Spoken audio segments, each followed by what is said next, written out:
Welcome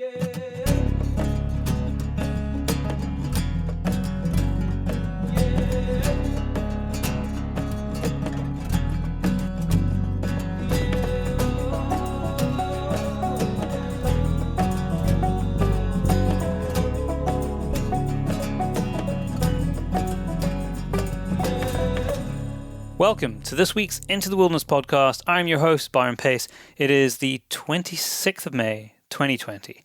I hope everyone is safe and well wherever you are listening to this podcast from.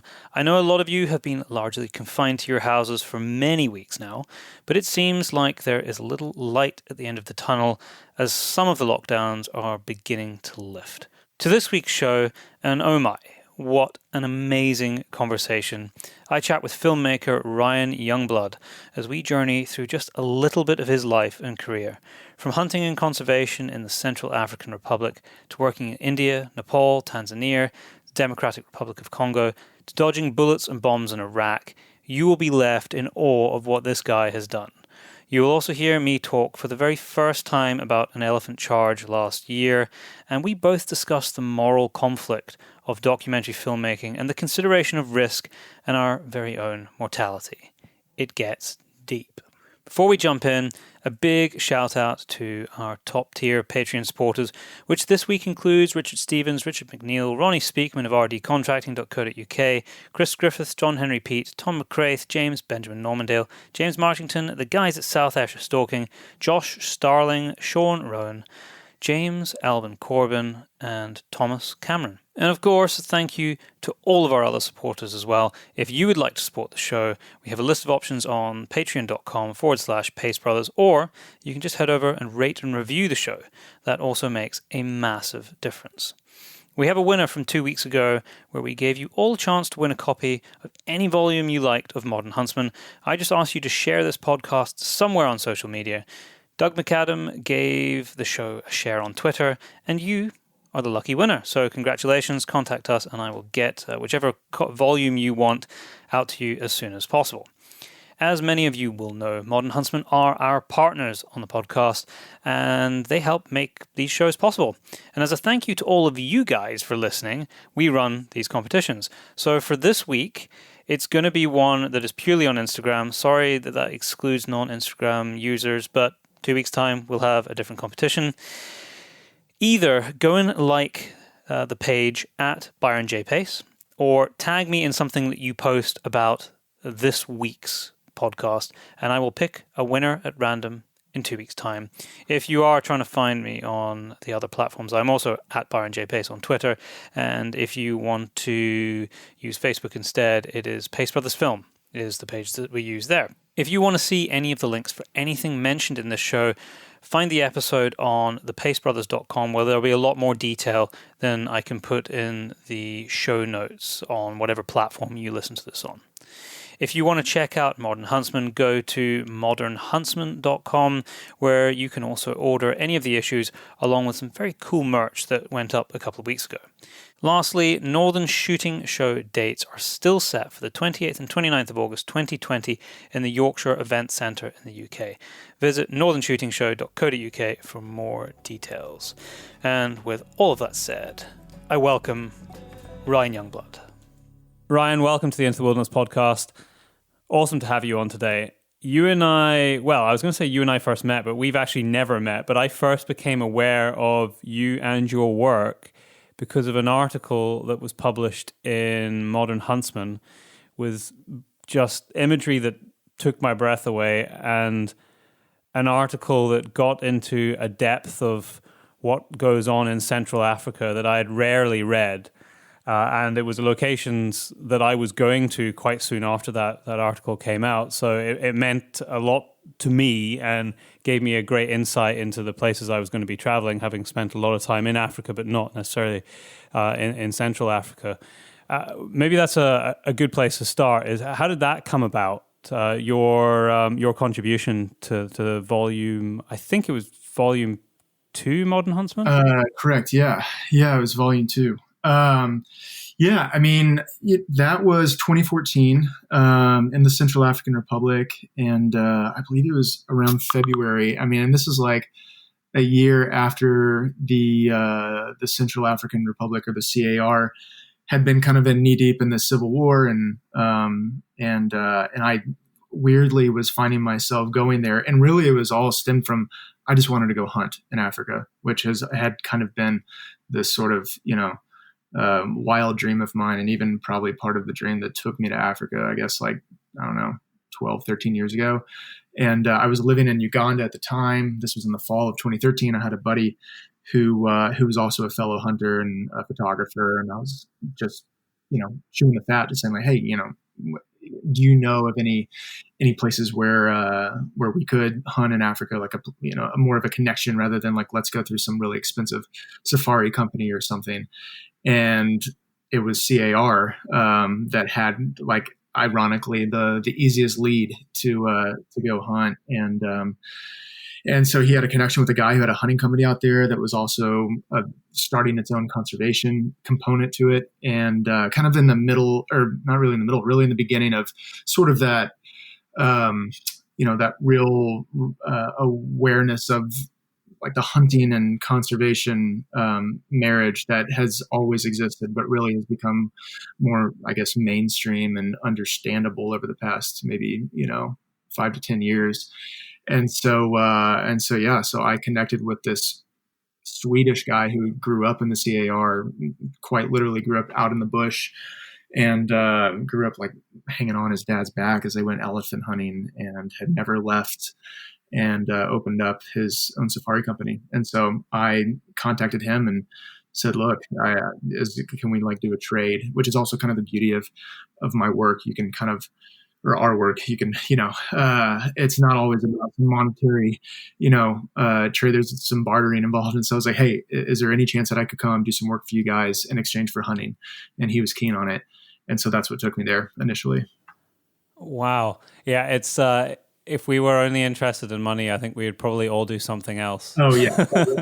Yeah. I wouldn't have quit my job in 2008 when the financial crisis hit in America to pursue, this not so, money-filled photography career. I'll tell you what, I want to pick up on CAR and the story there, and dig into your time in Africa. But before I do that, I think it's a perfect lead into how this all started for you. So what is your background? I know you as a photographer and a filmmaker. Was that always a vision of yours? What other work did you do? What were your interests, sort of school and university? How did this all begin for you? Honestly, it's really something that I still even kind of, I think as a photographer and as a filmmaker, and you might say this for yourself as well, you're always trying to not necessarily reinvent yourself, but trying to understand what kind of, quote, I guess, artist or photographer or filmmaker you are. Because I think even like musicians, as album 1, 2, and 3 usually look very different. And I think it's the same as the years go on as a photographer. So for myself, I'm still, wondering like, what really am I? Like, how can I even be labeled, if it even matters? Because initially it wasn't photography that, kind of got me going out into Africa and into, that kind of environment. Because back in school, I was a business major, and I loved film, like as in just loved movies and not necessarily documentaries. I was just always drawn to film itself, but never like as a pursuit. I didn't study it. I didn't do anything other than watch it. And I guess it was middle of college. There was an opportunity to go backpacking through Tibet randomly. And I kind of had nothing to do in between my sophomore and junior year. So my second and third year college. And I said, you know what, screw it. I'm gonna just go to Tibet and hang out with a bunch of Buddhist nomads for a month, which is going to be amazing. And yeah, everyone's gonna be like, "Wow, you have no direction." But and you're like, "I know, and I don't care." Yeah. I'm 19. What else am I gonna do? So, so after that, that was a month, and I mean, literally, I think you've been to Nepal and in that region, and it's visually just gorgeous, and And it was my first time exposed to, I guess, quote, the developing world. And really, it was just kind of a thrust into, an environment that I had never been exposed to ever. I mean, we didn't travel that much as a family. We went to, France once, and went to Mexico plenty of times, but so does everyone in Texas. So it was very eye opening, and it was something that felt very natural. It was just a very relational experience, and that truly, like, experiencing was so much a part of it, that there was no, medium taking me there. It was like, oh, I'm going to there to shoot some doc or cover some story. It was purely, I'm going to go and, see what I find. And from there I came back. I still had 2 more years of college and nearly dropped out. And my dad was like, I'm not letting you drop out. You can do whatever the hell you want after that, but you're not going to be a dumbass and drop out. So I didn't finish college with this, bullshit business degree. Not that business degrees are bullshit. For me, it didn't make sense. Again, here's the 19-year-old going to Tibet with no plan. So, what is the guy going to do in the financial sector of America? And I just was determined to make this Tibetan experience metaphorically the rest of my life. But how? That was kind of the big question.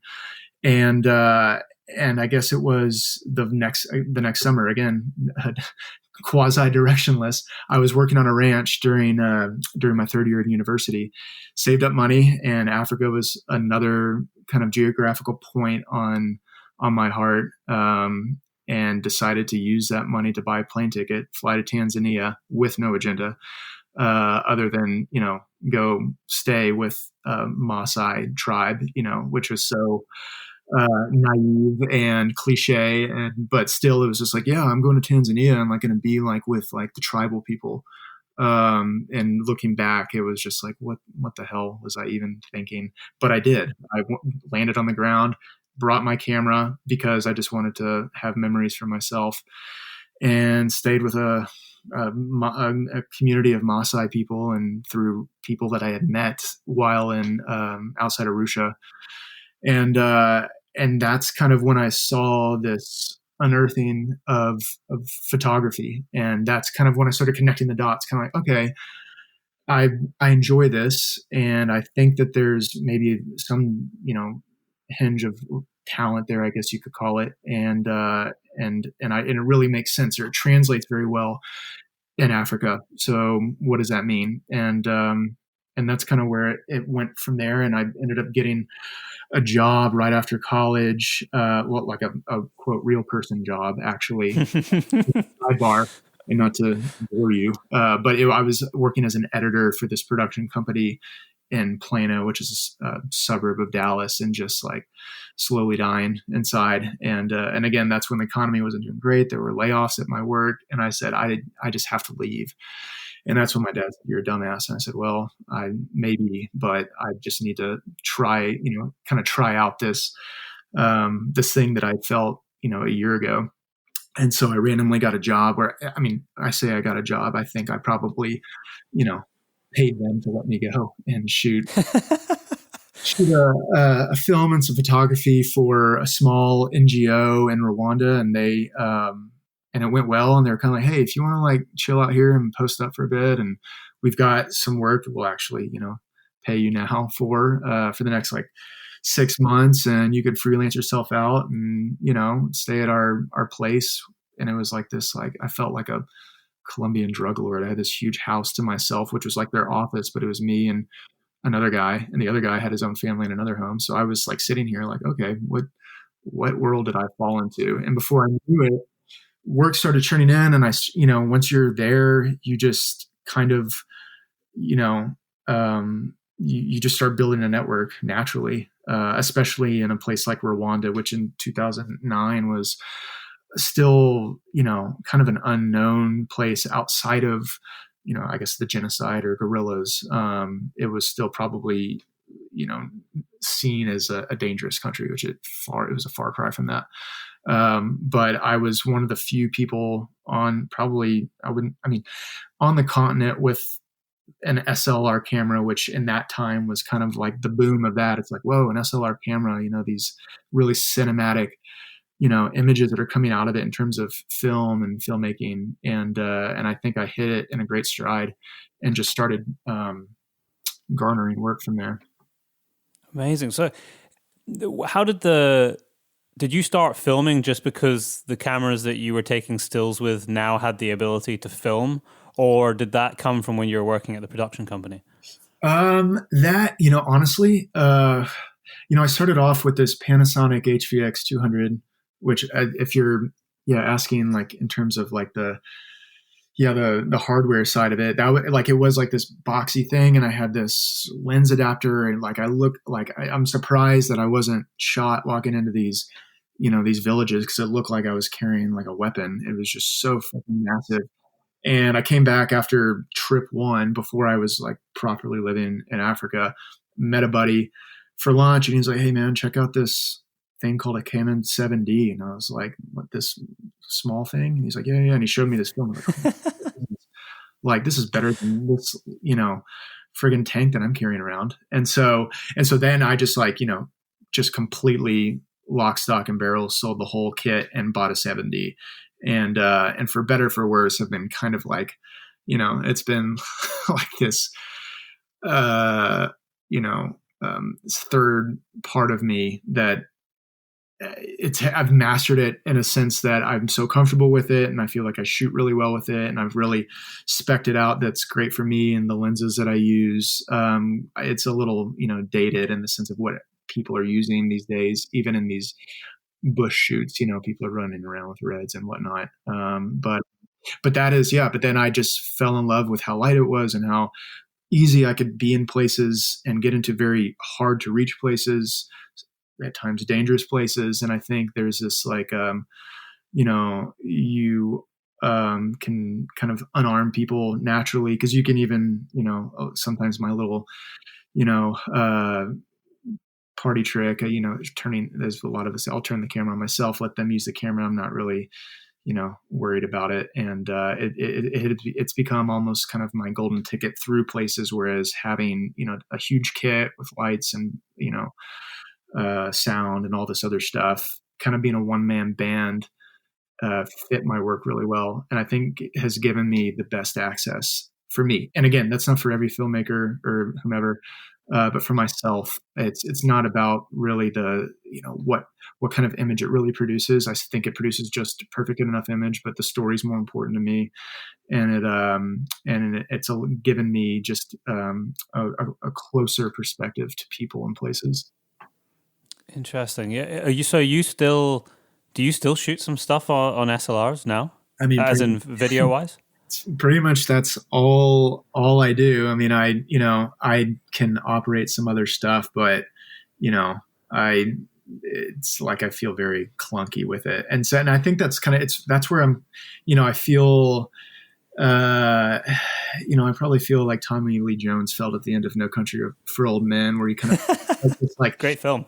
Oh, beautiful film. I actually watched it like a month ago for the first time in a while. But yeah, it was just kind of like this, this old guard of, I don't know, kind of like shotgun filmmakers, or photographers, or maybe not photographers. They all still use whatever cameras, but like for a filmmaker coming into the, the 2010s, early 2000s, where now, I think in terms of filmmaking, whether it's NGO or journalism or, if that's Vice or otherwise, like it's not, people are wanting something, I guess of higher production value, I guess are the words for it. And so, but for me, I still believe in it, and not maybe, there's other cameras that produce a better quality image.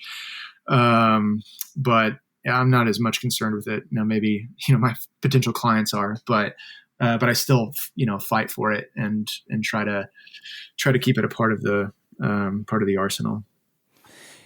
Story, as you said, is so important, and in documentary filmmaking, it sits at the core of everything.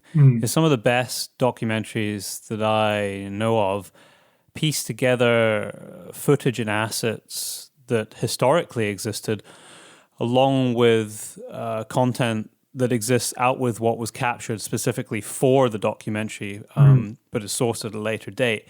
And if the story is authentic and true and real, and just a great story arc from start to finish, that is far more important than the actual footage itself. And I think, having watched some of your stuff, the authenticity that you get from the image that you capture in this unobtrusive way is really at the essence of what you see through the screen.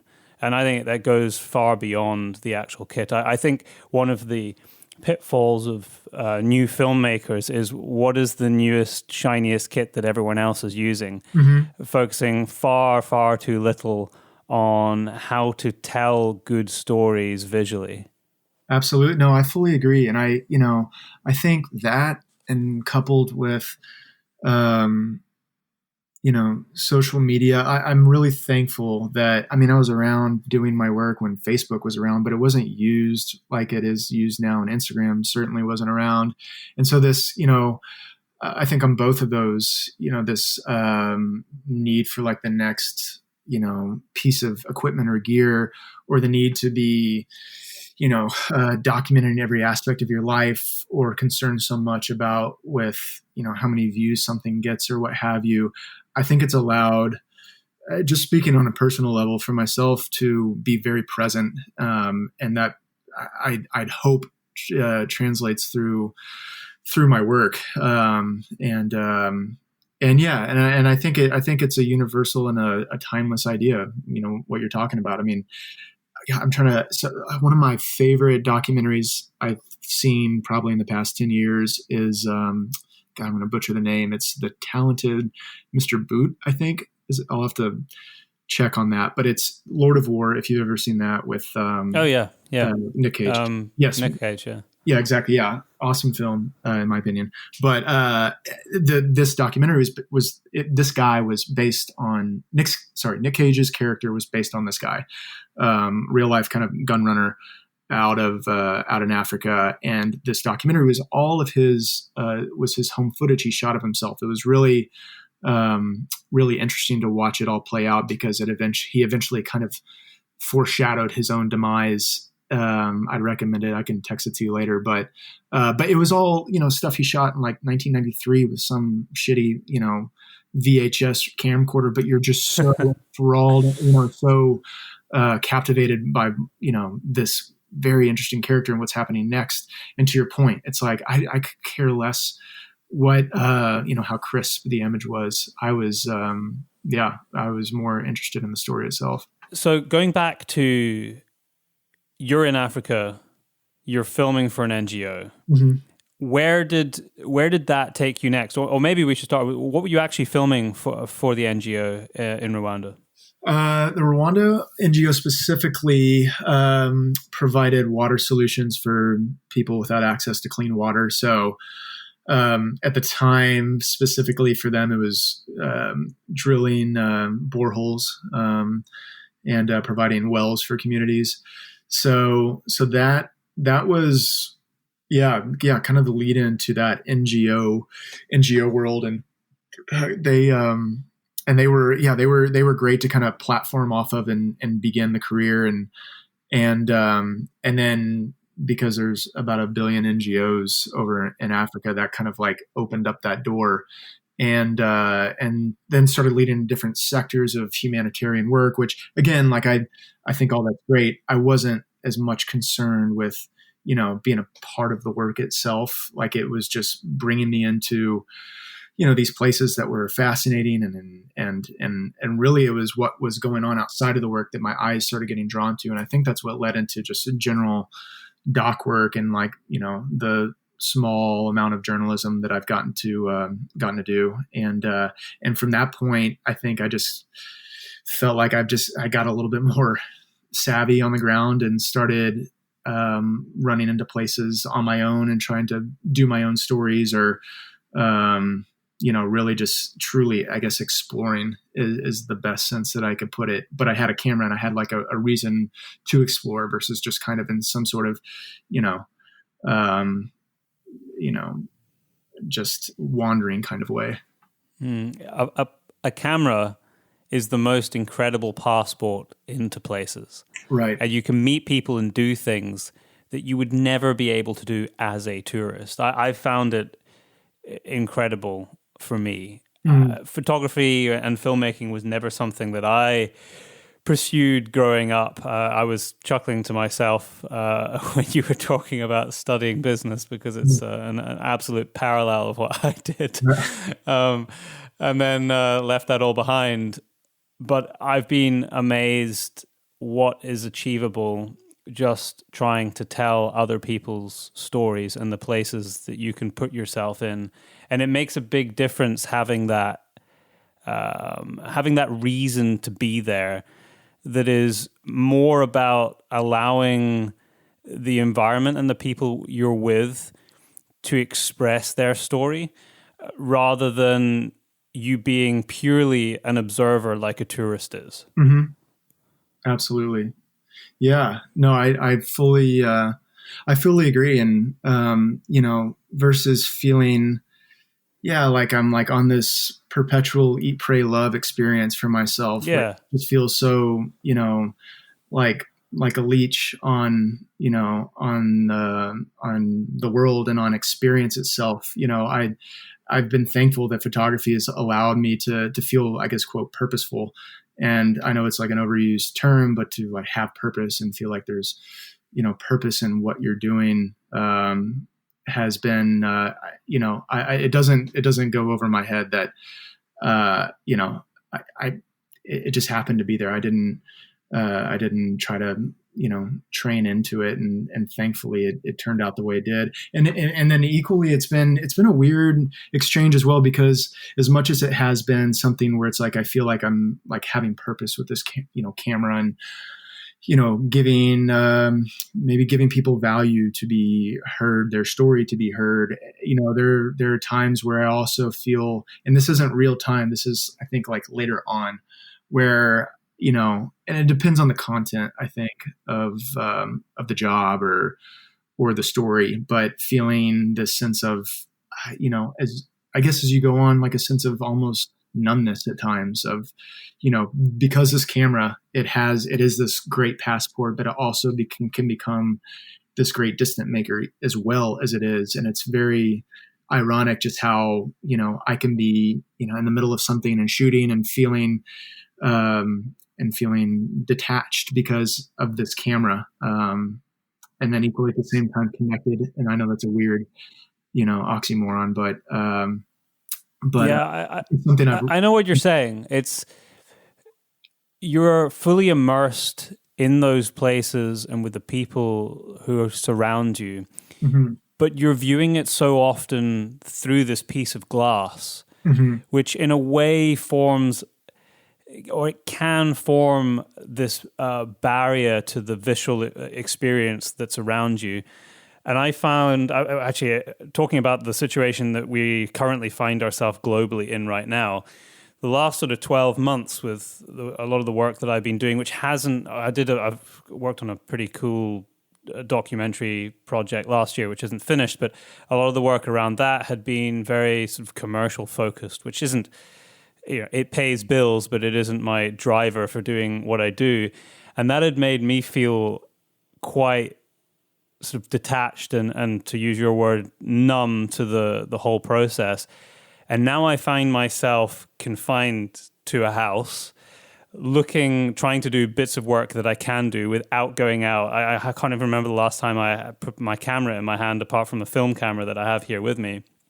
And it's kind of given me this rejuvenation of desire to go out and shoot and create, and also to maybe pause a bit more when I find myself in those places, to fully appreciate it. Not that I don't when I'm there, but it's really coming home to me now that I am forced to stay in one place, that these experiences are so important, and it's what your mind, or certainly what my mind, continually goes back to. And I think if any positives are going to come out of this current global situation for me that I can see already is that I think when I have the opportunity to put a camera back in my hand and go and shoot stills and create film, I think it'll be better than when we came into this. Just on that, how all of my creative friends around the world are suffering so bad right now, because to create work, you have to be out of your house more often than not, unless you've got a project that's completed and now you're sitting editing it, or you're writing some content, which I've been lucky enough I had some content to write for this next issue of Modern Huntsman and some pictures. But how is this for you? I imagine you're in a similar boat to most creatives that I know, which is that all of your plans and projects for the rest of the year are on ice. Yeah, absolutely. Well, one, I feel like you articulated that really well. It's a weird, it can be a weird profession that we're in, because, it's like we get to kind of like go play with a toy for a job. It's like, it's really, really, it's great. I know, it really is. It's like, man, I would just like, yeah, this is what I do when I was 10, like dick around with my dad's camera and still, and again, piss them off. And, but now, now it's like a part of our job. And I think to your point, it's like to be forcibly stilled, and allow for a moment of reflection, because when, guys like you and I who travel quite a bit for our work, you can get just in this, kind of, treadmill kind of rhythm, and lose this magic that really, you really just want to remain attached to it. It takes I find that I was becoming stale. That's almost like what I felt. It's like I was becoming stale, and I couldn't see what was creative in any of it anymore. Yeah. Dude, yeah, absolutely. Yeah, no, I did have so back in just this past January and a little bit of February, I was on and off the Ethiopia-Sudan border for a project. And I hadn't shot because we just had a child. And so I've been around and hadn't been out filming in a bit, and different kind of quarantine. And being back, it was like the first time my eyes were kind of opened again. And I shot differently. I look back at my photography from that job, and I'm just like, wow, like there was something different here. And I think it was the time away from it and the time to, kind of have some perspective shifting. But then so to your question, with where we are now, for me personally, like on just on a workload level, I was supposed to have gotten back from Tanzania like last week, and I was going to be all over Southern Africa up until like the 1st of May, and then the DRC in June. And so like, yeah, right now that is all on a massive pause, and I don't know what's, where all that will go with, given the present situation. And I've had conversations with other photographers that are in similar boats, and it's just kind of like, what does it mean, for us now? Cause we're, when our jobs take us to, like, the travel is a part of the job and a big part of it. What does that mean for us now?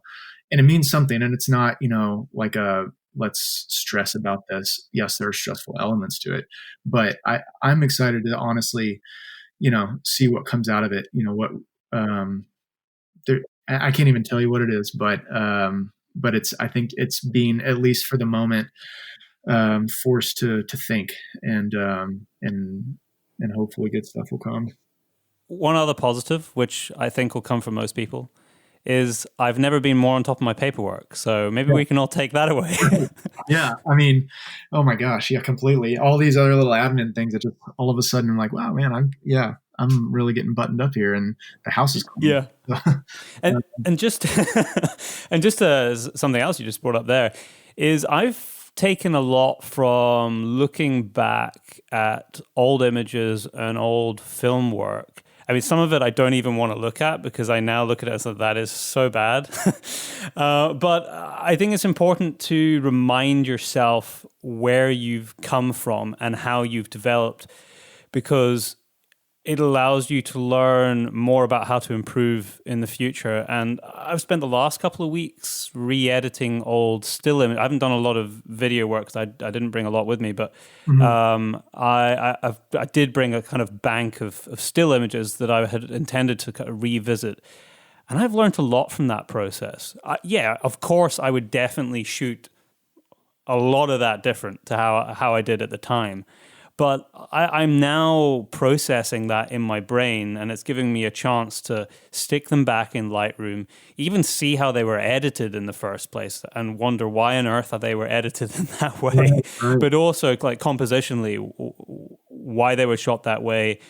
Maybe I still think it was good, and to remind myself about why I did that, but also see all the issues that now come to light, and take that on board going future when eventually we're allowed outside again with a camera in our hand. Right. Yeah. No, I think that's so important, because there's like a real, innocence, I think, to the beginning of our work, like those initial jobs, those initial, stills that we're producing. And I think they're, kind of like in the middle of your career, you kind of, to your point, you're just kind of, thinking back and, like, nostalgically more so, kind of like, oh wow, oh my gosh, like, I can't believe I shot that like that, and like, look at that saturation, Jesus, that's not even a real color. Yeah, that's that's not even a real color. Yeah, that's like every 9 out of every 10 Instagram pictures. Yes, yeah, I know. I was just like, I just like threw this thing into Snapseed, and it, good Lord, I can't even tell what this is. But, outside of like all of that, I think going back and see, you can kind of almost see, maybe is like the way you'd go back and look at home videos, like, of a child, and seeing it just kind of develop slowly. And I look back, and you can almost kind of see, this thing growing. And yes, it's like, it needs refining, and it's, composition's a little off, whatever it is. But that's what got you going. And I think it's important to go back and look. I think it was maybe a year ago, or maybe a little over a year ago, I started doing that. There was like a couple of months where work wasn't coming in, and to keep myself busy, I was going back and revisiting work, and I just was seeing it just so differently than how I was seeing it as I was shooting it, and even like some years after that. And just like, wow, just like, I can't, and even stuff that I didn't realize I had, I was like, I can't believe I had all this stuff. I didn't, like, cause at the time I was looking for like the best, the select stuff, when in reality it was this other stuff that I thought was just crap. But that was like some of even the better parts of the projects. But it takes me away from it and going back again. And the beauty in that is, I think it informs the present work, and it reminds you like, hey, like, get outside of this, like, yeah, you're a professional now, and you have these ideas and like how these things look, but go back to, don't lose who that was, that kind of photographer, because there's some really beautiful things to remember and even learn from. Yeah. I have to say, I've been looking at your Instagram, particularly in the last few weeks, because you've been stuck at home like we all have. You've been posting some images that you had historically taken, and some of the stuff on the, I was going to say some of the stuff is an insult. Almost every image that I put up, that you put up, blows me away. Some of the stuff from the Amazon, the black and white stuff from the Amazon was just, it was those images actually that prompted me to get back in touch with you. I was like, why have we not podcasted yet? What was I want to go back and speak about Central Africa, but since I brought up the Amazon, what took you to South America? Well, that was in Ecuador in 2012. At the time I was living in Nairobi. I had just moved out there from the DRC. I was bouncing around all over Africa. I think I had suitcases in like 5 different countries. At the time I was in Nairobi, in this little place outside of the city. And long story short, connection. Someone was like, "Hey, I want to connect you with this girl who's trying to shoot this pilot out in the Amazon." And kind of her backstory was she came from a lot of, I guess, wealth in England, and kind of was like, "Hey, this isn't, that's great. Love my family, but that's not necessarily who I am. And I want to do something with, I guess, my status and the resources I have." So she wanted to go and just kind of bring parts of the Amazon to life in a palpable way, in a very human way. And so she was like, "Hey, I like your work. Would you want to come out to Ecuador?" I was like, "Well, I'm in Kenya, but sure." And so we went into the thick of the Amazon in Ecuador for like 30 days. And I mean, like proper, in the freaking jungle. And we're like day like 23, I feel like, Martin Sheen and Apocalypse Now. I'm like, I really, really can't wait to hear the rudder of that plane coming in. Were you writing letters back to your grandma? Yeah, exactly. I was probably writing letters to myself at that point. I think I went half crazy, but it was awesome. And yeah, so it was shooting this pilot for her. She was kind of like on camera and doing bits to camera, and man, it was just like being there for 30 days. I mean, you kind of see a full cycle of a community. They did a whole God, I forgot what it's called. It's called Natem, which is just like other level ayahuasca, and you're just tripping. Like the whole village was just for 48 hours basically on one long trip. And wow, I didn't partake. I was going to ask, did you partake? I was I don't know. You're busy documenting it. It would have been I was just documenting. Would have been some pretty interesting footage had I partaken. Might have been my best work, but who knows? You'll never know now. Yeah.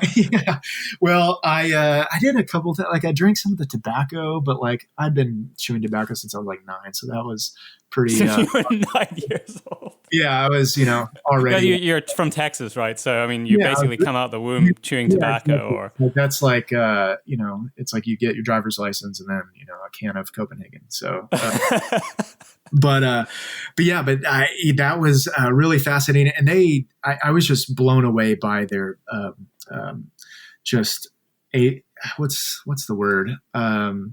Just survivalness. I mean, it's nothing for them. It's just like me going. It's just life, right? It's just life for them. But it's for them. They'd be laughing, and they did when I would, just express my gratitude and express my just how in awe I was of how resourceful and they were of the environment, but it was just normal life, but it was really a cool thing to be a part of for that long. I mean, that doesn't happen very often and won't happen probably ever again. I'm married with a child at the time. I was in my mid 20s, and 30 days in the Amazon wasn't a big deal, but I was so thankful for that trip, because again, it's like walls get really broken down, because before you know it, you get essentially adopted into their world and into their families. And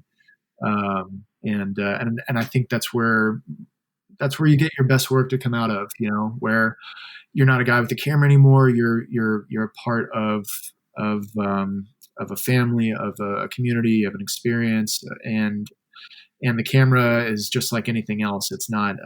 It becomes less weird. So. Yeah, that's one thing that I discovered last year. It was the first time that I had attempted to truly immerse myself in proper documentary filmmaking, and I was on the ground for give or take 3 months. And at a certain point, I found that it was probably after about a month, I was no longer a guest there.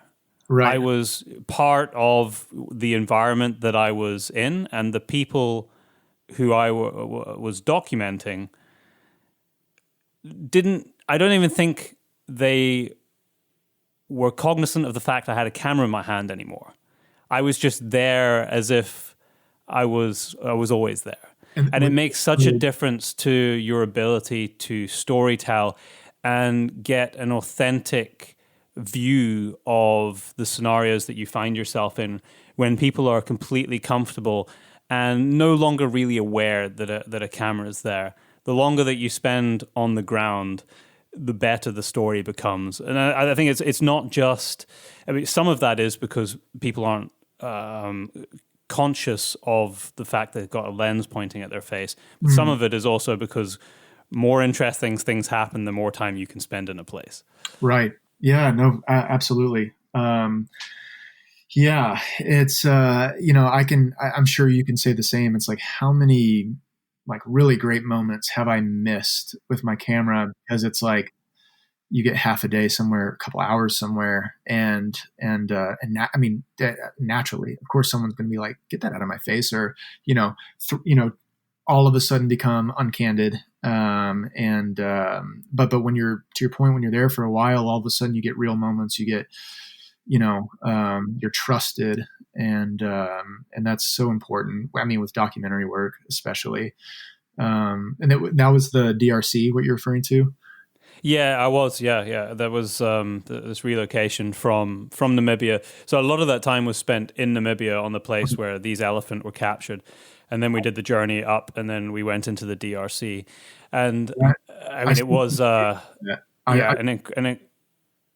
carry on, Ryan. Oh, no. I was just saying, I first heard about that project that you were doing. I think through I can't. I mean, I know we have a handful. Probably Tyler, I guess. Probably it's probably Tyler. Yes, exactly. No, it was Tyler. And man, I mean, such an incredible project. I've just been anyway. Just can't wait to see what comes out of it. But well, yeah, hopefully I'm gonna, now that I've got all this time on my hands, I'm gonna have, because unfortunately, it's this like catch-22 when you're at this, at the point that I am in my sort of, I almost don't even view it as a career, because if someone asks me what I do, I can't even really tell them, because I seem to do a little bit of everything, and sometimes I feel like I do a little bit of everything not particularly well. Right. But so hopefully I'm going to have time to start to put that together. I need to go back out and finish shooting it. And it was, we had a lot of things that went on that trip, between us losing elephants just with the stress of transporting from A to B, over many, many days. It is one of the risks that you take trying to do ambitious conservation projects. And then something which actually I haven't talked about on the podcast at this point, because it wasn't something that I felt comfortable bringing up without speaking to my friend who was involved in it. But recently, just after the new year, we had a chat about the incident that happened when we were in Congo, and about the documentary process and including that in. But we actually got charged when we were in Congo by one of the elephants that had been taken a few months before. And Rudy, who was one of the professional hunters from Namibia, who was there and had worked with these elephants for 20 years, he was standing with me when we got charged, and he just happened to be last in line as we were trying to get out of the path of this cow elephant. And I mean, he came incredibly close to dying. He only started to walk again basically at Christmas time. That was 3 or 4 months after the accident. And it brings me to something that I wanted to ask you about, which was that was the first time in my life filming or taking images where I was faced with something which I wasn't sure whether I should really be capturing. Now, I've always had this thing in the back of my mind, and I joke with other filmmakers and friends of mine who are photographers, because of the kind of things and places that I've been over the years.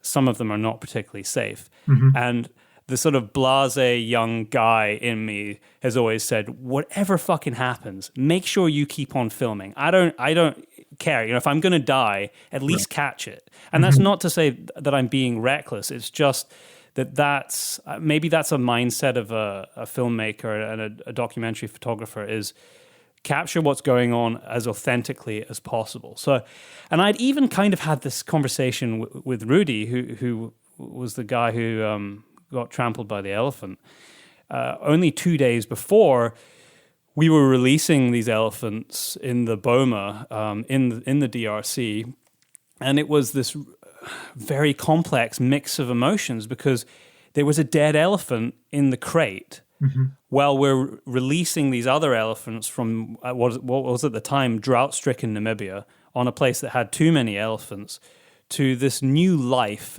in this lush, green, incredible environment full of water and food.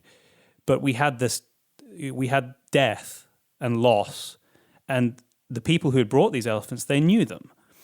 And so there's tears and crying and emotions flowing as the last light fades on our first night outside Kinshasa in the DRC. And I'm capturing these, and I was actually speaking to Rudy. He was holding some lights for me so I could film this dead elephant in the crate, and trying to do it in a tasteful way that shows this complicated story, but without it being sort of death porn, because that's not what it's about. And we had this conversation at the time about the actually the following morning, there was a little bit of heated discussion with a couple of other members of the team that weren't happy that I'd captured that. And I was trying to explain to them that it's so important that we tell these stories authentically. Otherwise, we end up with this bullshit narrative about conservation in the world and how it's always a happy story and a happy ending. And it's a sort of Disney-fied view of everything. And Rudy and I were having this conversation about telling authentic stories. So when, like 2 or 3 days later, we're in the chaos of being charged and he's lying in the dirt, I had no idea if he's even alive or not. The camera is still rolling, and I had all of this running through my head. Like, how much do I capture? There was nothing that I could do to help him because there was quite a few other people there. Do I film all of it? I don't know. I still haven't quite processed it all in my mind, and it took me probably about 3 months to watch the footage back again because the camera was rolling the whole time because I was standing beside him when it happened. Have you, I mean, I know that you've been in some incredible situations where the bullets have been flying and there's maybe only a few moments between life and death and chance. Mm-hmm. How have you tackled that as a documentary filmmaker? Yeah, I think you really bring up a good point. And for any photographer, filmmaker who finds themselves in these kind of situations, it's kind of, and finds themselves in those kind of situations and has a conscience and a real, actual, empathy for humanity. They, you wonder, like, how far is too far, and what is death porn, or what is, what is too much. But at the same time, it's like, where's the line of, but this is the story, this is important to the story. And I guess maybe that is the line, is knowing that, this is a part of the reality of what I'm filming. And so for your, I mean, God, I've never been anywhere near a charging elephant or any animal for that matter. And I've heard stories, and that sounds insanely horrific. And so I think, I feel the same way as you did, and I have in my own work. And you know, I I'd say um, I'd say the first time something like happened and that was a part of the story, and I didn't film it because I just couldn't. And it was very much a part of the story. I was in Sierra Leone in 2011, 10 or 11, and it was this health story on malaria in Sierra Leone, and we had just come back out of, like, the bush. We were in Freetown, in the capital, and this woman had arrived into the clinic we were at, and she had come from, I can't remember where, but like a 2 days journey. And I don't know why she came to Freetown, but for whatever reason, she came to Freetown for medical assistance for her child, who was like 4 years old. And he was on the brink of death from malaria. And I was with the doctor who was treating the child, and the mother was Like I'll never, I mean, I'll just, and like I've been in much, and like legitimate danger of my life situations. This was not one of those, but I was right next to her and she was just, uh, you know, flailing over her child as he was dying, and he did die. And I saw the whole thing happen, and it would have been something very relevant to what I was covering. But her um, her her grief was a lot for me to feel like I could pull out my camera, and it felt incredibly insensitive. I don't care how much it was a part of the story, and watching them bag up her child, put a tag on his toe, and she was talking as she spoke, speaking in her local tongue. I could tell she was like speaking to the child as if he was still alive, and it'll remain to be the hardest thing I've probably witnessed. And I decided not to shoot because that question didn't run in my mind, but I guess subconsciously it did, and I couldn't do it. Now, when I was in DRC in 2015, was working on a documentary called The Last Animals, directed by. I want to talk a little bit more about that after you tell the story. Oh yeah, sorry. Well, this specific moment in the on shooting it, I came into a situation. We were in a helicopter and came down because there was a fight between. This is a little just out of context, just kind of to connect the dots, but between the Congolese military and some poachers. And I got in there, and a couple of poachers had been shot up pretty bad. One guy got shot through the throat and like out his chin, and I still to this day have no idea how he survived. And the other guy was shot a couple times in the chest, and they were at the moment sustained and living, and so loaded them up in the helicopter, and we're taking them back to the headquarters to give them medical help, and then also investigated and interrogated. And I filmed the whole thing of that. And that was, and yes, they were quote poachers, and they could be deemed as the villain or one of the villains in the film, but they were really just poor, impoverished people that had no other way of making money to provide for their families. And this was a good amount of money, and it was quick and it was easy. And their family's life weighed heavier than an elephant's life. And going back, I read that, and I watched that footage again, and I see it differently because I'm like, the guy had, it didn't make the cut, but like he had like tears in his face, and probably some of that was pain, but I think a lot of that was like, what is my reality? That I just. Yeah, I'm sure these thoughts weren't going on in his head, but I think there was a little bit of it, kind of like that I have to smuggle ivory or bushmeat or whatever it is to try to survive. And here I'm getting shot as if I'm fully armed with like some paramilitary group when some of these guys were. But anyway, it's a weird thing to balance. It is. Yeah, that is, but it is the reality of what's happening on the ground, and I think balancing that responsibility of being sensitive to the humanistic realities of people and letting the world see the reality of what is going on, good or bad, is a very hard line to walk. Mm-hmm. Yes. Yeah. But that is the game we play. Yeah.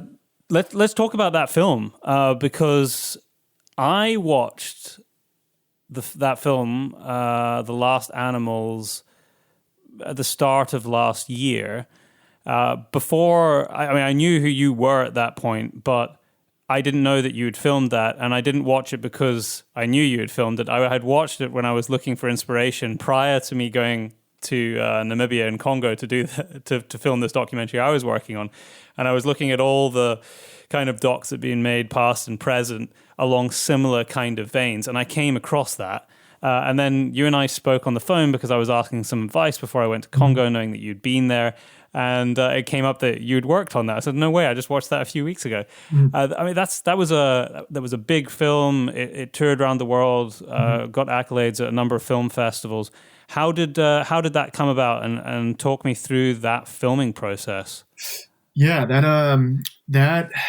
was for me on production. That was like a 2-year process of filming. And Kate Brooks, who's the director of the film, she had been, I think she spent like 4 or 5 years on it, I believe. But for me, in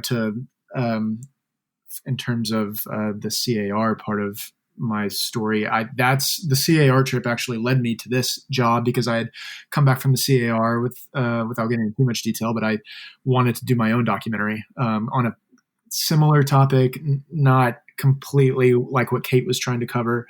But it had some shared elements, and a guy that I had met um, from the African Parks Network referred me to Kate, and he's like, "Hey, look, she's really got some legs on this film and some resources. You may want to reach out to Kate and see if you guys could partner together." So Kate and I got connected, and I was from that point was brought on and shot most of that stuff in the DRC and Kenya as well. And yeah, that was that, I, out of all the work that I've done, it's like that kind of, that kind of genre, that kind of style of working was the best for me, because we were just going in and letting the story happen. And so, it was great to see the film get the success and get the notoriety that it deserved, and especially in a time when kind of Ivory was really was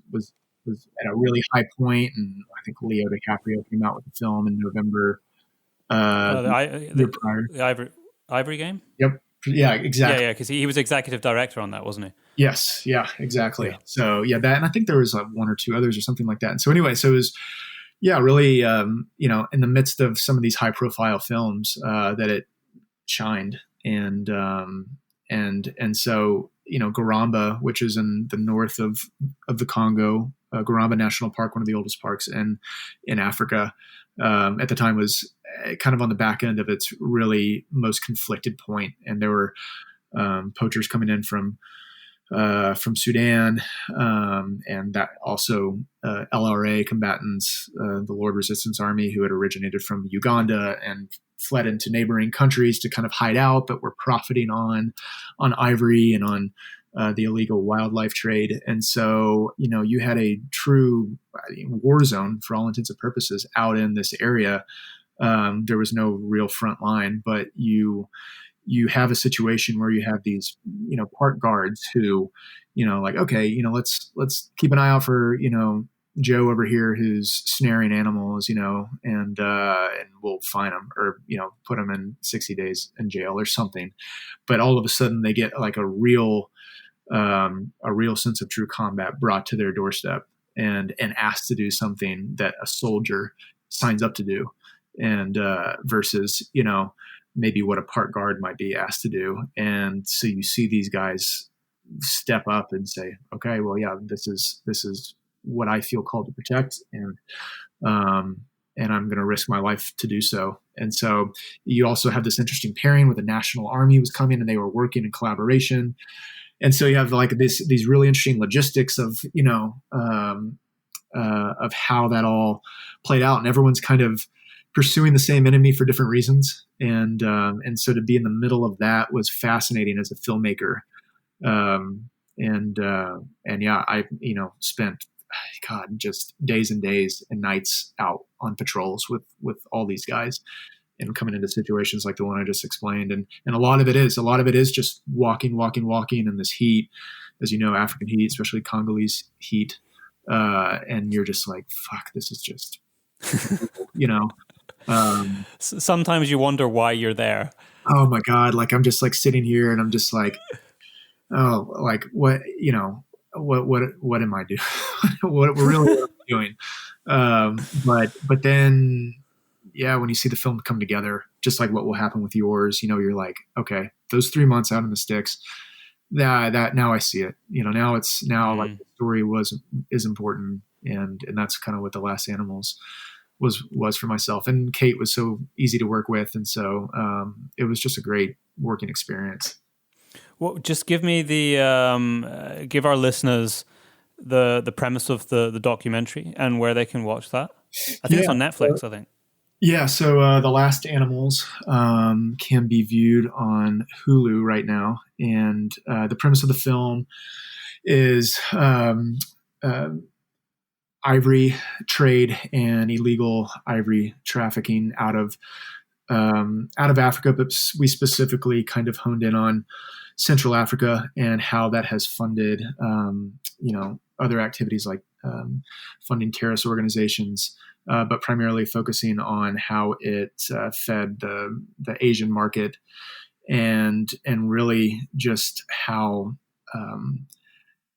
I mean, for me, watching the film, walking away, just how sad it is. Just the fact that ivory is seen, whether it's for as a trinket or seen as a medicinal uh, um, tool, that's what, like, we're losing very beautiful species of animals for something that has no medicinal value, and for trinkets that sit on Just people aesthetic appeal, yeah. like appeal, and so that's what the film focused on, and how criminal it's become and dangerous it's become to be a part of pushing back against it, whether you're, on the Asian side, which Kate did a little bit of undercover stuff going in and trying to purchase ivory herself.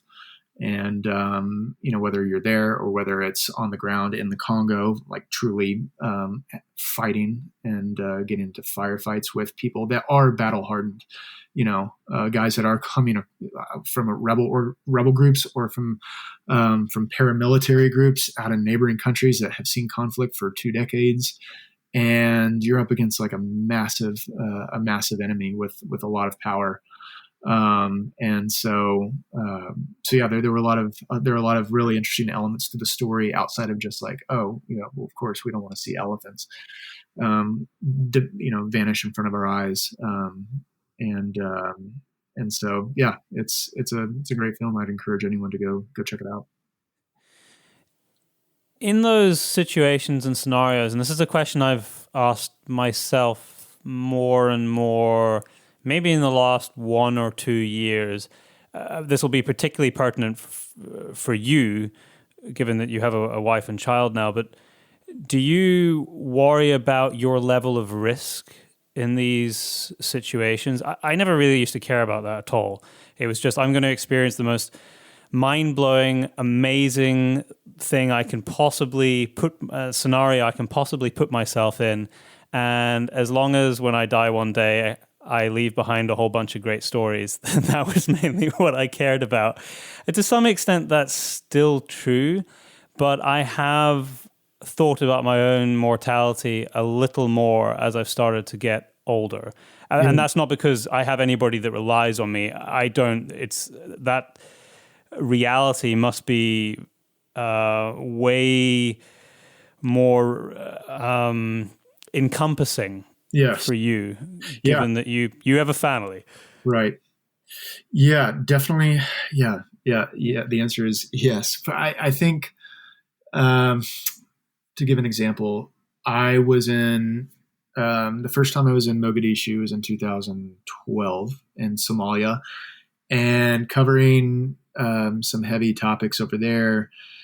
And I was shooting video, and the guy I was with was an Italian photographer, and I believe he had a family, and this was, I don't know, middle of the afternoon, and we're kind of on the outskirts of Mogadishu, and just a couple of buildings down from us, a suicide bomber came in and blew the place up. Had explosives.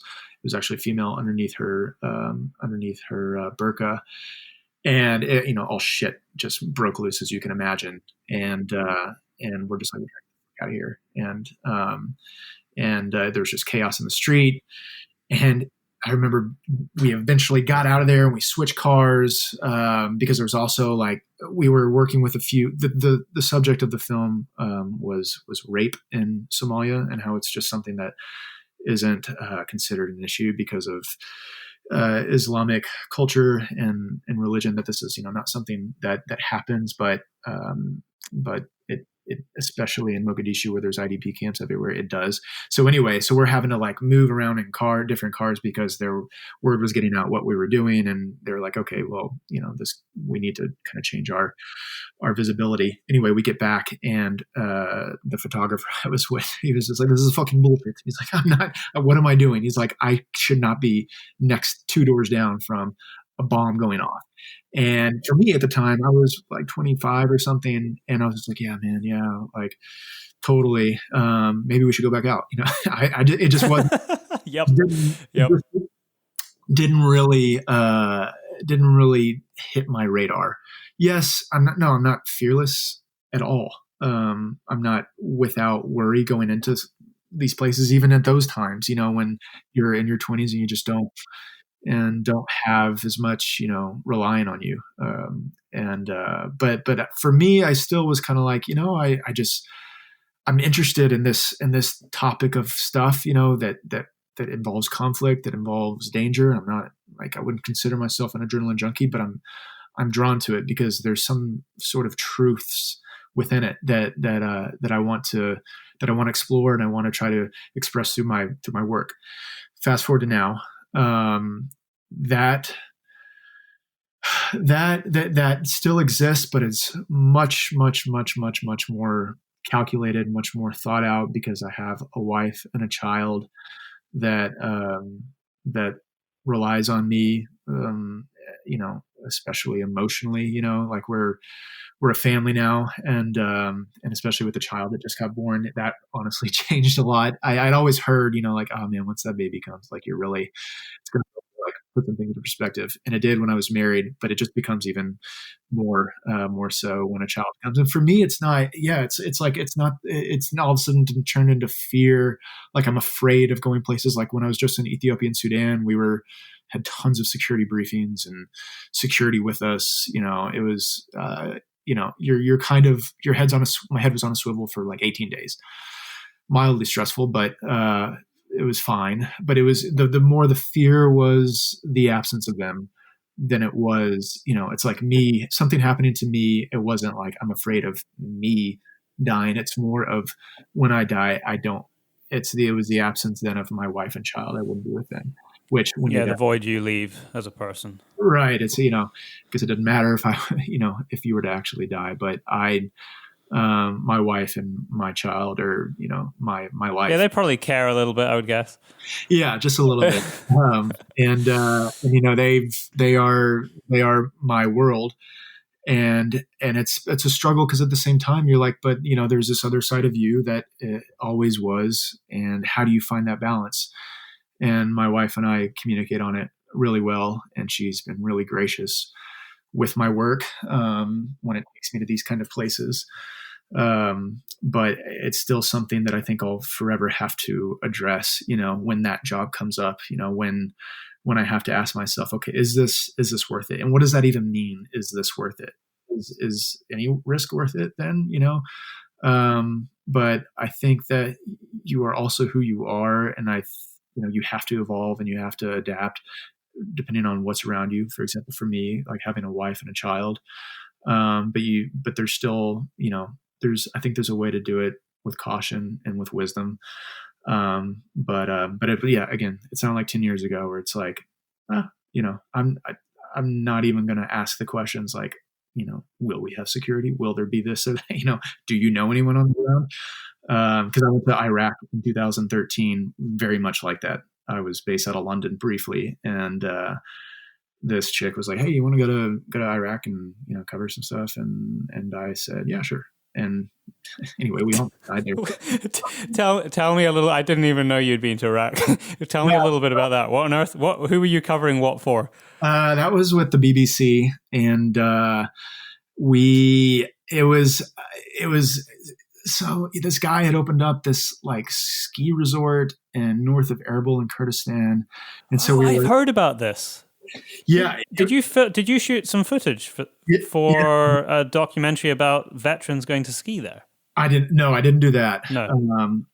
I, Okay, it must be the same ski resort. I would guess there's probably only one there. yeah, exactly. No, I would imagine it would be. I mean, at the time, like, I Yeah. don't, because I was there when it was like the infrastructure was just put in, and but it was like open for business. It was really eerie because we were there, and this guy who was an American was just like, around here they were planning to see a lot of families coming. I'm like, are you kidding? Like who?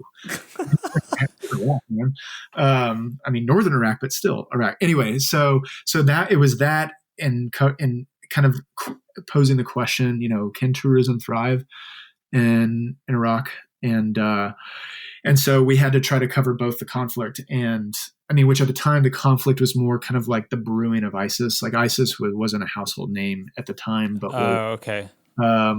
it was kind of beginning to fester, I guess. And so we went down to Kirkuk, and again, I technically should be, I guess, dead from a suicide bomb that happened in the room that we were supposed to be in, killed 22 people. But we ended up changing the schedule on an interview and told those guys, like, we're going to be 2 hours late. We show, Wow. and so, and within that window of when we would have been there, everybody was. Do you know why that area or the building or room or whatever was targeted? So we were going to talk with some upper brass of Peshmerga soldiers, which are Kurd military, and I don't know if the guy knew that, because he pulled up in the back of his Hilux with just explosives all in the bed, and I don't know, and maybe that's what they knew, that's where some of those guys would be. I don't know that they knew that we would be there. To my knowledge, they didn't. But anyway, and that was kind of another thing too, of like showing up like a half hour after that happened. And granted, there were, the thing had already gone off and whatever, and they were securing the area. But going into that building and seeing the carnage and filming it and shooting it, and just again, that separation of the camera, just kind of being like, this is a part of the story, and this is a part of my job. Not to say I was completely, emotionless at all, but you're just like, I'm doing my job as much as I'd be doing my job at my desk. And so anyway, I don't even know where I was going with this, but that was Iraq. And Wow. my wife would say, we're not doing those anymore. Is that online anywhere to watch? God, man, I'd have to look. I remember I was on my way to Islamabad like a year after, and I was, maybe it was 6 months out. It wasn't, no, I'm sorry. It was like 3 months after. And I was, had a layover in Kuwait, and I was in the airport, and the BBC was on, and I started seeing the thing roll and saw I was like, oh shit, oh, there it is. But yeah, I'm not, because it was just a news thing. I don't know. I could actually probably find it. If you do manage to find it, I'll stick it in the links, because I have every confidence that people hearing all these different stories and film projects you've been involved in are going to want to watch them. So I'll stick all the links in the description or on our webpage where our podcasts are, Absolutely. So people can easily go and find your footage and your website. Yeah. Well, that's crazy time. I mean, I have to just, we probably need to wrap up at some point, but I didn't really get a chance to dig into the Central African Republic and your hunting there and this amazing conservation story that you wrote up in Modern Huntsman. So maybe we can dig into that before we look to bring the interview to an end. Sure. Yeah. No, I can. I'll just kind of dive in. Like I had said, buddy of mine connected me to a guy named Eric Marav who had the hunting company, and I showed up. Again, it was a complete like hunting for photos, and it wasn't as much for their safari company as it was their newly formed conservation company. So that was the gig, and again, there was just fighting all over the country. But where these guys were, there was conflict, but it wasn't necessarily the conflict that was going on in Bangui, in the capital, and outer areas. And this is kind of what it really first exposed me to, the war on conservation. As kind of like, as I explained through the work with the last animals, it was similar in nature. But what was so fascinating to me was once I landed, like you had these guys coming over to hunt. And as you and I know, it's kind of like this, certain breed of person that can afford like a very expensive safari, and being out that far. I mean, it has to be expensive because it's just so difficult to work in and to have supply chains of getting everything out there for your clients. So you get these top of their game, guys who are also just adventure seekers and adrenaline junkies who are like, had no concern that there was an ongoing civil war in the place they're about to go hunt. So you have like that. Then you've got the conservation element. So you've got guys that are just purely biologists and scientists, really sharp guys that are also blew me away because they would just go out walking for like 2 months, just researching and collecting data. And then you had, the anti-poaching element because there was a lot of poaching going on. And then you had the LRA, that same rebel group that just kind of finds its way over wherever I am somehow. And they're following you. Man, because LRA was, just for context for people, that the head of the LRA was Joseph Kony, wasn't it? Correct. Or still is. Joseph. Yeah. Did they kill him, or is he still around? Supposedly still around. It's one of those things. Who knows? His legend. Yeah. Could be what is alive. But as far as we know, I think he's still alive. But yes, those guys. And so with that, you had American military advisors, British, other, former military personnel out advising the Ugandan military who were on deployment, hunting the LRA because they originated from Uganda. So that was why they were there. And so you've got all this in one little area. And it was really, really, really fascinating from a filmmaking perspective, because you're like, look at this clash of worlds, where everyone's there for a certain reason. There's crossover, and then there's, also people are mutually exclusive in their pursuits. And so I was there just like, hey man, I just want to hunt. Like that was like, can I kill a warthog? I was there for pretty simple reasons, but once I showed up, I didn't realize what I was gonna walk into. And that was my first time really in like a hunting camp with being around PHs and seeing them and that was really cool.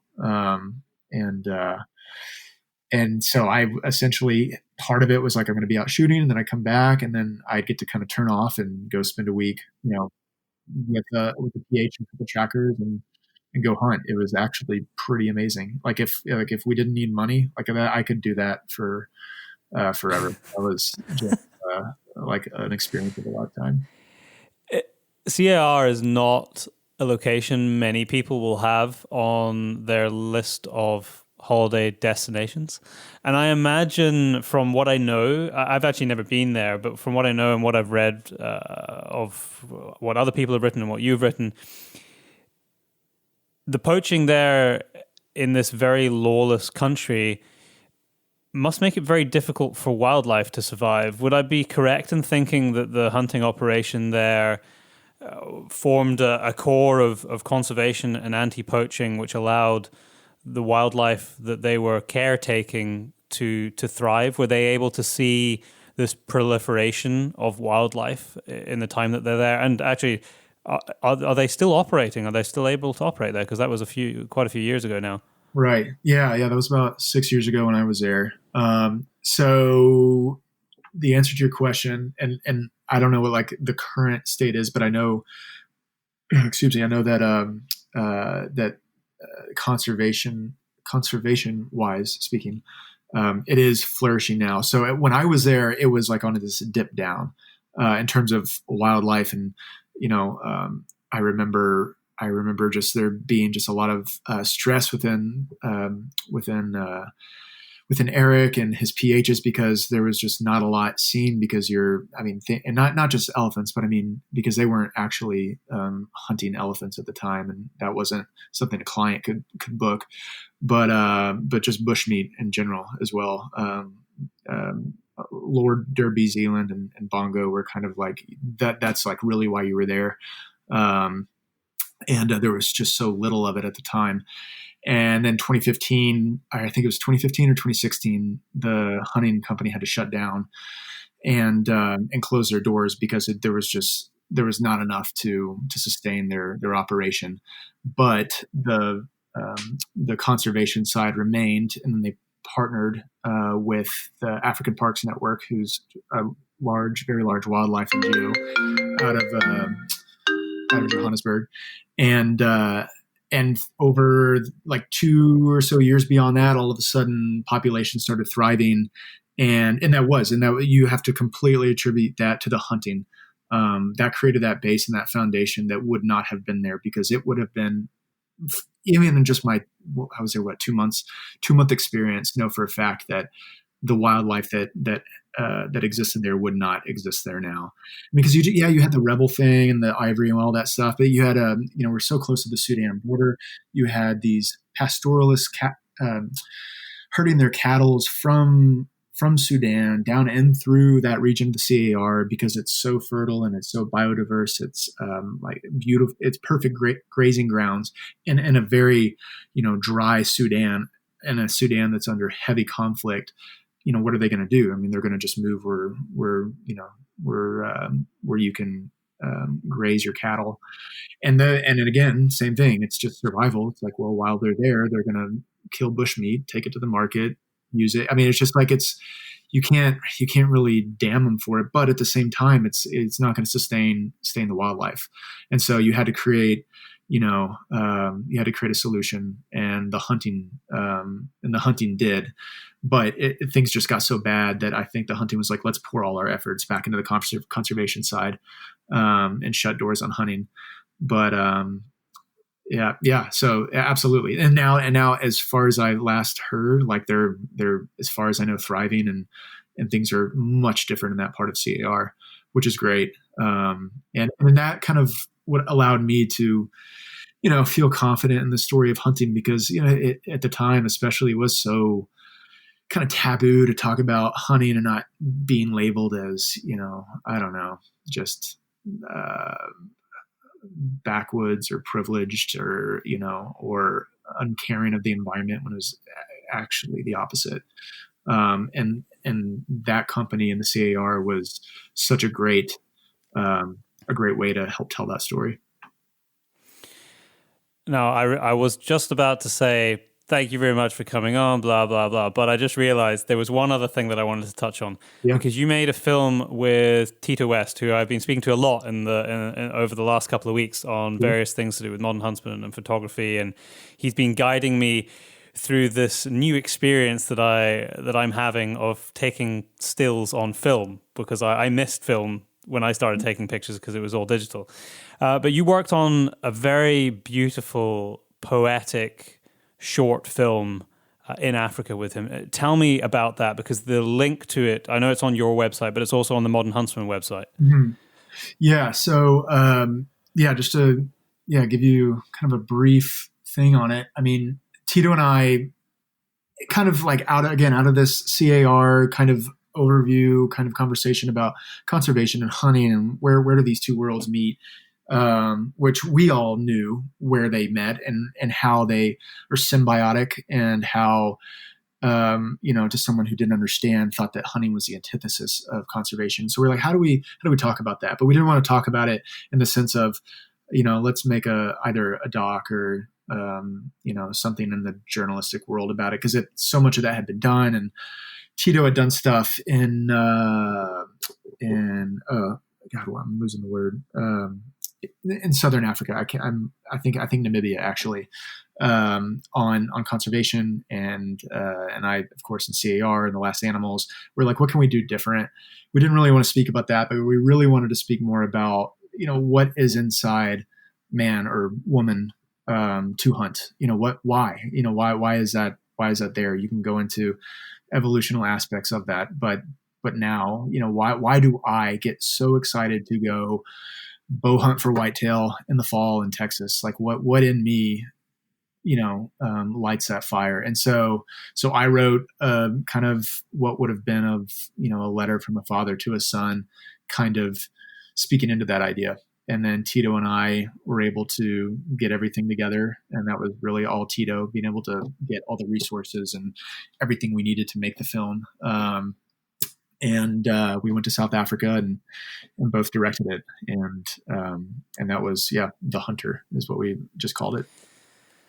Beautiful. I will direct people towards where they can watch that. But Ryan, it's been truly this has truly been one of my most favorite conversations I've had in recent months on the podcast.